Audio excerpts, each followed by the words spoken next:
Pemirsa, baru saja kita saksikan debat pertama calon gubernur dan calon wakil gubernur DKI Jakarta pemilihan tahun 2024. Di mana debat ini tadi sudah berlangsung beberapa jam dan ketiga pasangan calon gubernur dan juga calon wakil gubernur juga tadi telah menyampaikan visi-visinya, program-programnya, serta menjawab beberapa pertanyaan. Dibagi menjadi beberapa segmen, tadi ada beberapa pertanyaan yang dilempar oleh panelis pada segmen pertama. Ada beberapa topik yang juga tadi telah dijawab oleh ketiga paslon. Di antaranya adalah kesetaraan gender, kemudian juga tadi ada pertanyaan seputar integrasi transportasi, kemudian kebertahanan budaya.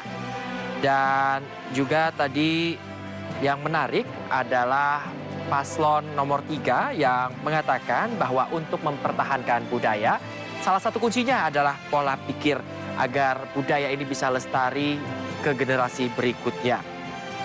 Kemudian juga tadi di segmen-segmen berikutnya, selain pertanyaan dilempar oleh panelis, juga masing-masing paslon juga diminta untuk melempar pertanyaan. Dan pertanyaan dilemparkan ini harus sesuai dengan tema, yaitu diantaranya seputar SDM dan juga transformasi, maksud kami Jakarta menjadi kota global. Dan beberapa pertanyaan dilontarkan dari masing-masing paslon serta ke paslon lainnya. Dan tentunya ini cukup menarik mendengar bagaimana satu paslon melempar ke paslon lainnya. Dan hadirin, sebelumnya kita akan simak terlebih dahulu laporan dari rekan Camar Haenda di lokasi. Berhasil untuk bisa melaksanakan debat pertama kali ini. Dan Valeri, sampai dengan saat ini kami masih terus menanti siapa saja yang nantinya akan berurutan untuk memberikan statement kepada awak media. Namun kalau kita mengulas dari tema yang sudah ditetapkan oleh KPUD Jakarta berkaitan dengan penguatan SDM, kemudian juga bagaimana transformasi Jakarta menjadi kota global usai tak lagi menjadi ibu kota. Ini ketiganya memiliki visi yang cukup kuat dan sudah bisa dideliver dengan baik dengan berbagai pertanyaan dari para panelis dan juga dari para masing-masing paslon. Ridwan Kamil dan juga Suswono dengan visi Jakarta Baru Jakarta Maju. Ada hal menarik yang tadi disampaikan adalah berkaitan dengan pemerataan sebaran pusat perekonomian yang kalau disebutkan ini menjadi salah satu alasan kemacetan di Jakarta terjadi. Nah, Ridwan Kamil beserta dengan Suswono memiliki gagasan dan juga solusi bahwasanya perlunya ada pemerataan untuk pusat perekonomian sehingga terbentuknya CBD ataupun juga Central Business District yang baru seperti dari Meruya ke Kelapa Gading. Kemudian juga untuk mengatasi kemacetan Jakarta adalah dengan melakukan work from home atau bekerja dari rumah secara bergiliran, dan juga salah satu yang menjadi gagasan untuk nantinya bisa terwujud atau harapannya adalah adanya transportasi air yang nantinya akan bisa melintas di belasan sungai yang ada di Jakarta. Untuk program inklusivitas dan juga kesetaraan gender, pasangan RK Suswono ini berencana akan membuat sekolah politik perempuan, serta adanya kartu kamu yang tadi juga sempat disinggung pada closing statement, bahwasanya pada kartu Jakarta Kamu ini akan ada 7 kelompok masyarakat yang akan mendapatkan kebermanfaatan, salah satunya adalah transportasi yang gratis. Sementara untuk pasangan gubernur dan juga calon gubernur nomor urut 2, yakni Dharma Pongrekun dan juga Kunwardana, ini sempat menyoroti bahwasanya yang menjadi permasalahan untuk kemacetan Jakarta ini bukanlah untuk menambah armada, namun justru memperbaiki manajemennya terlebih dahulu. Karena jika menambah armada maka juga akan menambah biaya operasional yang lebih besar lagi, sehingga pasangan ini tentunya nantinya akan melaksanakan ataupun juga memperbaiki manajemen yang ada seperti perbaikan fasilitas serta pelayanan publik.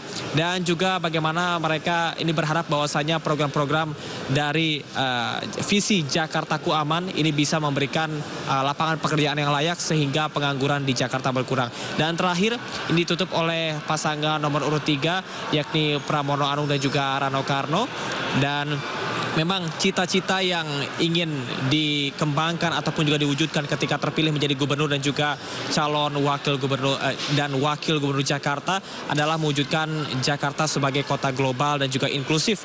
Dan salah satunya adalah bagaimana tadi yang disampaikan oleh calon wakil gubernur Rano Karno, bahwasanya perlu sekali untuk bisa mengakomodir dari aplikasi-aplikasi yang sudah ada. Salah satunya adalah aplikasi Jaki yang sudah ada sejak zaman gubernur sebelumnya, yakni Anies Baswedan, sehingga adanya program satu pintu untuk seluruh layanan masyarakat agar hal tersebut ini bisa memberikan kebermanfaatan dan juga kemudahan serta lebih efisien bagi masyarakat dalam mengatasi permasalahan yang ada. Kemudian tadi juga Pramono Anung menyampaikan bahwa Transjakarta seharusnya tidak lagi di-establishkan ataupun juga diterapkan, namun perlu adanya Trans Jabodetabek. Dikarenakan kemacetan di Jakarta tentunya bukan hanya pengaruh dari masyarakat Jakarta saja, namun juga banyaknya masyarakat dari wilayah aglomerasi atau di sekitar daerah penyangga Jakarta seperti Bekasi, kemudian juga ada Depok, Tangerang yang juga bekerja di Jakarta, sehingga Trans Jabodetabek ini tentunya perlu terintegrasi dan juga bisa menjadi jawaban dari persoalan tersebut. Dan untuk masalah keamanan di Jakarta yang disampaikan oleh Rano Karno berkaitan dengan akan adanya pengadaan CCTV di setiap RT sehingga masyarakat bisa merasa aman dan juga nyaman. Dan tentunya sebagai pegiat seni, Rano Karno juga menyampaikan perlu adanya ruang kreativitas yang juga diberikan kepada masyarakat untuk bisa terus produktif dan juga layanan kesehatan yang kemudian terus ditingkatkan agar masyarakat bisa sejahtera. Dan pesan yang tentunya ingin disampaikan oleh KPUD Jakarta bahwasanya jangan lupa untuk melakukan pencoblosan ataupun juga menggunakan hak pilih Anda pada 27 November mendatang, dikarenakan masa depan Jakarta ada pada kita semua, terutama masyarakat Jakarta. Sementara demikian, Valeri, kembali ke Anda. Ya, kita tadi sudah dengarkan bagaimana gagasan yang dari debat yang hari ini kita masing-masing pasangan calon. Ya, ada yang berapi-api semangat banget, ada yang santai aja ngejawabnya. di Bahkan tadi ada yang studio sempat ngeblank juga ya. 3 Jadi ya Ayus. cukup menghibur juga sebenarnya. Dan pemirsa, tadi kita sudah dengarkan bagaimana rangkuman debat dari rekan Chamar Haenda yang melaporkan kepada rekan Nadia Valeri di studio 3, pemirsa. Dan kita melihat kembali sekarang bagaimana persiapan untuk bagaimana nantinya press conference akan dilakukan dari ketiga paslon usai tadinya melaksanakan debat. Dan pemirsa, ada rekan Ayah Nufus yang akan memberikan Anda laporan di lokasi saat ini. Kita akan saksikan bersama-sama.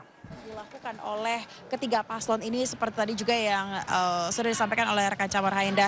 Tapi yang membuat malam ini sangat spesial pada debat perdana adalah begitu banyak pendukung dari masing-masing paslon begitu ya, balik 1, 2, dan 3 ini dari sore tadi masih menunggu dan masih standby di bagian luar, bersorak-sorak, kemudian juga menyaksikan dan menonton secara live streaming begitu ya jalannya debat. Dan ketika debat berlangsung pun tadi kami sempat mendengar bahwa para pendukung ini bersorak begitu, menyanyikan lagu-lagu khas atau yel-yel untuk masing-masing paslon yang didukungnya. Karena memang kalau kita lihat dari penyampaian debat yang disampaikan oleh masing-masing paslon dengan tema yang tadi sempat disampaikan oleh rekan Chamar Haenda juga begitu menarik sekali. Dan kalau kita lihat memang profil dari Jakarta sendiri secara demografinya begitu ya, Valeri dan juga pemirsa, ini adalah menengah ke atas baik pendidikan kemudian juga ekonomi, sehingga memang visi, misi dan juga janji politik ini lebih mudah dicerna dan dibedah oleh pemilih. Dan pemilihnya pun ini memang banyak yang kritis dan juga berasal dari kelompok-kelompok rasional, sehingga memang visi dan misi yang disampaikan oleh masing-masing paslon ini nantinya akan benar-benar diperhatikan begitu ya oleh masyarakat Jakarta, dan melihat apakah akan masuk akal begitu jika nantinya diterapkan di Jakarta untuk diterapkan ke Jakarta setelah nantinya tidak lagi menjadi ibu kota Indonesia atau sudah menjadi DKJ begitu. Dan ini memang menjadi hal yang sangat penting sekali untuk Jakarta dan juga masyarakatnya. Kalau kita melihat memang Jakarta ini begitu banyak sekali populasinya ya.